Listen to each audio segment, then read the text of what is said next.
Gilli big boss start ಆದಾಗಿಂದನು ಯಾವಾಗ finale to top 6 ಅನ್ನುವಂಥ task ಶುರುವಾಗುತ್ತಲ್ಲ ಅಲ್ಲಿವರೆಗೂ ಸಹ one man army. Bigg Boss ಮನೆಗೆ ಒನ್ ಮ್ಯಾನ್ ಆರ್ಮಿ ಅನ್ನುವಂಥ ಹೆಸರನ್ನ ತಗೊಳ್ತಾರೆ ಗಿಲ್ಲಿ. ಆಚೆ ಇರ್ಬೋದು ಅಥವಾ ಒಳಗಡೆ ಇರುವಂತಹ ಜನಗಳು ಸಹ ಗಿಲ್ಲಿನ ಗೆಲ್ತಾರೆ ಅನ್ನುವಂಥ ಮನಸ್ಥಿತಿ ಬಂದ್ಬಿಟ್ಟಿರ್ತಾರೆ ಅವರು. ಇಲ್ಲಪ್ಪ ಇನ್ನೇನು ನಾವು ಆಡಿದ್ರು ಬೇಷ್ಟೇ, ಇವನು ಸೋಂಬೇರಿತನ ಆಟ ಆಡಿಕೊಂಡು ಕಾಮಿಡಿ ಮಾಡ್ಕೊಂಡು ಎಲ್ಲಾನು ತನ್ನ ಒಂದು ಬುಟ್ಟಿಗೆ ಹಾಕೊಂಡ್ಬಿಟ್ಟಿದ್ದಾನೆ.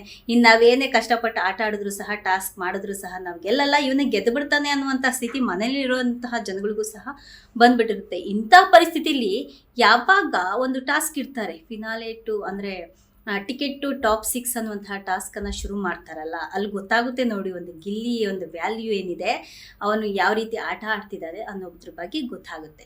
ವಯಸ್ಸಾಗಿರುವಂಥ ಅಶ್ವಿನಿ ಕೂಡ ತುಂಬ ಕಷ್ಟಪಟ್ಟು ಒಂದು ಟಾಸ್ಕನ್ನು ಮಾಡ್ತಾ ಇದ್ದಾರೆ. ಗಿಲ್ಲಿ ಕೂಡ ಕಷ್ಟಪಟ್ಟು ಆಟ ಆಡ್ತಿದ್ದಾನೆ, ಇಲ್ಲ ಅಂತ ಹೇಳ್ತಿಲ್ಲ, ಬಟ್ ಅವ್ನ ದೇಹ ಅವನಿಗೆ ಸಪೋರ್ಟ್ ಮಾಡ್ತಿಲ್ಲ ಅನ್ಸುತ್ತೆ. ಅಷ್ಟು ಸ್ಟ್ರೆಂತ್ ಇಲ್ಲ ಅವನಿಗೆ, ಟಾಸ್ಕಲ್ಲಿ ಗೆಲ್ಲುವಂಥ ಸ್ಟ್ರೆಂತ್ ಕಾಣಿಸ್ತಾ ಇಲ್ಲ ಗಿಲ್ಲಿಗೆ. ಇನ್ನು ಧ್ರುವಂತ್ ಕೂಡ ತುಂಬ ಚೆನ್ನಾಗಿ ಆಡ್ತಾ ಇದ್ದಾನೆ, ಹಾಗೆ ಧನುಷ್ ಕೂಡ ತುಂಬ ಚೆನ್ನಾಗಿ ಆಡ್ತಿದ್ದಾರೆ.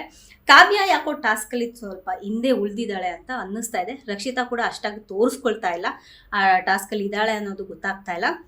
ಅದರಲ್ಲೂ ಎಸ್ಪೆಷಲಿ ಇದಾಗಲೇ ಧನುಷ್ ಕೂಡ ಟಿಕೆಟ್ ಟು ಟಾಪ್ 6ಗೆ ಹೋಗಿ ಆಯಿತು.